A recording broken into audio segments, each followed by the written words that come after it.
Le Nil, le plus grand fleuve du monde, est pour les Égyptiens une quasi-divinité. Alors que l'économie égyptienne souffre depuis 3 ans de la crise politique, le Nil est devenu encore plus indispensable. C'est lui qui permet à l'agriculture de survivre. Mais le débit du fleuve pourrait bientôt diminuer.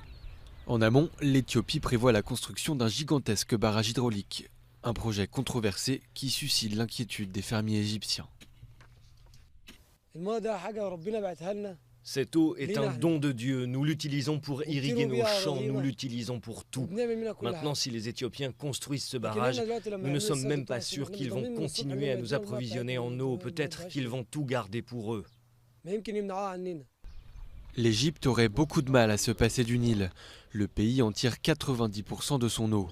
Alors à la tête de l'État, le projet éthiopien passe mal. La sécurité nationale de l'Égypte dépend de cette eau. Cela fait des milliers d'années que c'est le cas, et la quantité d'eau qui nous parvient du fleuve n'est déjà pas suffisante. Notre civilisation a été construite sur ce fleuve. Nous ne lâcherons pas un seul mètre cube d'eau. Là, on franchit la ligne rouge, on veut bien négocier sur beaucoup d'autres sujets, mais pas sur ça.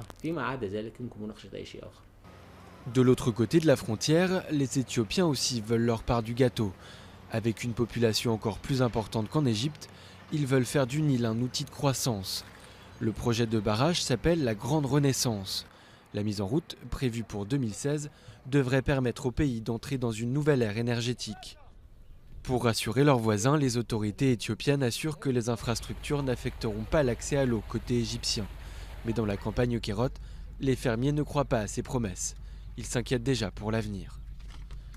Peut-être qu'aujourd'hui c'est un homme honnête qui est à la tête de leur gouvernement, mais Dieu seul sait qui viendra ensuite. Ils vont mettre la main sur l'Égypte et ce sera notre fin. Si l'approvisionnement en eau venait à diminuer, des milliers de paysans égyptiens devraient se tourner vers les nappes phréatiques pour irriguer leurs terres. Des ressources d'eau moins riches en minéraux que l'eau limeneuse du Nil, mais surtout beaucoup plus limitées.